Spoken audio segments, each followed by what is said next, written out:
صحیح بخاری میں روایت موجود ہے، مشہور معروف ہے، بی بی عائشہ سے روایت ہے، فرماتی ہیں کہ جناب صدیقہ کبریٰ سلام اللہ علیہا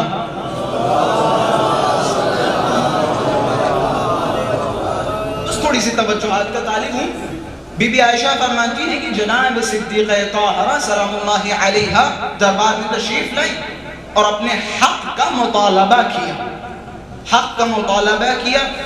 سامنے جو خلیفہ بیٹھا ہوا تھا حق دینے سے انکار کیا، اور رسول اللہ کی کچھ ایسی احادیث سنائی کہ جن کی نسبت یا جن کا تعلق رسول کی طرف نہیں تھا۔ یہ ایک الگ بحث ہے جو انشاءاللہ پھر کبھی بحث کی جائے گی اس پہ۔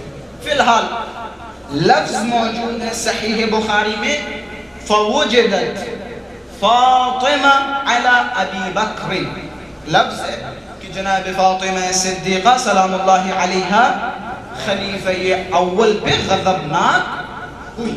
یہ روایت ہے اور اس میں کوئی اختلافی مسئلہ نہیں ہے، آپ لوگ بھی بالکل نہ گھبرائیں۔ یقیناً یہ احقاق حق فاطمہ، یہ احقاق حق فاطمہ ہے، نہ میں اپنی کتابوں سے بیان کر رہا ہوں اور نہ اپنے استدلالات آپ حضرات کے سامنے پیش کر رہا ہوں، بلکہ میں مخاطب ہوں فی الحال ایک اہل سنت فقیہ سے، ایک اہل سنت فقیہ سے جو ہمارے بھائی ہیں، برادر محترم سے مخاطب ہوں اور ان کے خدمت میں ایک استدلال پیش کروں گا اور ان سے کہوں گا نتیجہ آپ خود نکالیں۔ روایت آپ نے سن لی، کس سے روایت ہے؟ بی بی عائشہ سے، جنہوں نے فرمایا کہ جناب سیدہ ناراض ہوئی ایک صاحب سے، جو لفظ صحیح بخاری کی روایت میں موجود ہے۔ خوب،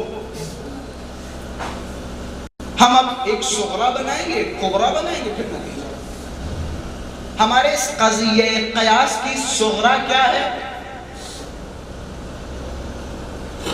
جناب صدیقہ کسی سے ناراض ہوئی، یعنی خلیفہ اول سے جناب صدیقہ ناراض ہو گئی، یہ ہماری صغرا۔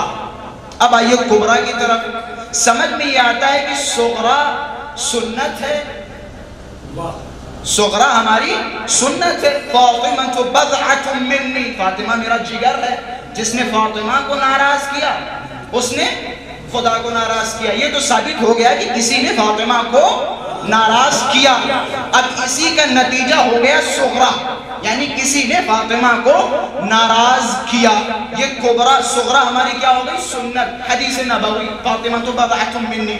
اب آئیے کبرا یہ قیاس کی طرف، ہمارے اس قیاس کی کبرا کیا ہے؟ قرآن مجید کی آیت، قرآن میں خداوند متعال فرما رہا ہے وَمَن يَحْلِلْ عَلَيْهِ غَضَبِي فَقَدْ هَوَى، اور جس پہ ہمارا غضب طاری ہو جائے وہ گمراہ ہے۔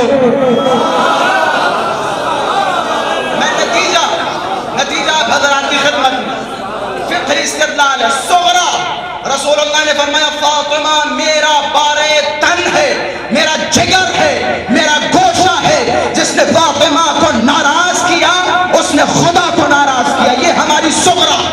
اب آپ حضرات تاریخ سے بخوبی واقف ہیں کہ کسی نے فاطمہ کو ناراض کیا، یہ ہماری صغرا ہو گئی۔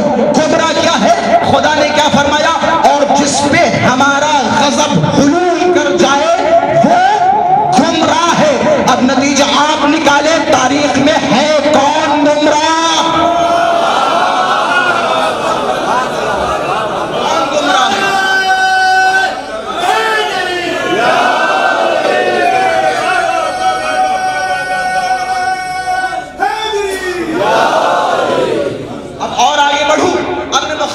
اہل تشیع فقہا سے مخاطب نہیں ہوں، برادران کی خدمت میں عرض کر رہا ہوں، آپ فقیہ ہیں نا، آپ کے حوالے نتیجہ۔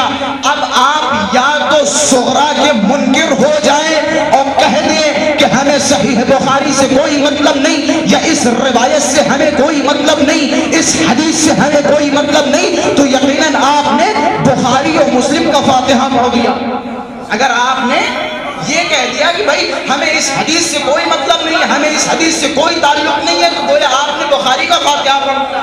اب میں ان لوگوں سے مخاطب ہوں اور ان لوگوں کے سامنے استدلال پیش کر رہا ہوں جو دن میں 10 مرتبہ سورہ فاتحۃ الکتاب پڑھتے اور کہتے غیر المغضوب علیہم ولا الضالین۔ آپ کا تو دعویٰ یہ ہے نا، آپ کو خدا کے سامنے کہتے پروردگارہ ان لوگوں کے راستے سے بچا کہ جس پہ خدا کا غضب حلول کر چکا ہے۔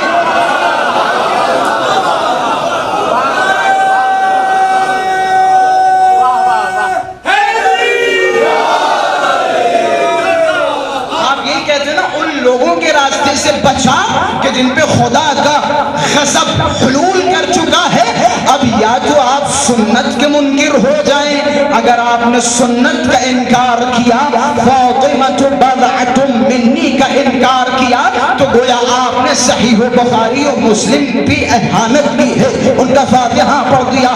یا آپ قرآن کے منکر ہو جائیں، وہ آپ کہتے ہیں یہ جو قرآن کی آیت کریمہ ہے ہم اسے قبول نہیں کرتے، یعنی جس سے خدا ناراض ہو جائے وہ گمراہ آدمی ہے، ایسا نہیں ہے۔ یا آپ سنت کے منکر ہو جائیں یا آپ قرآن کے منکر ہو جائیں۔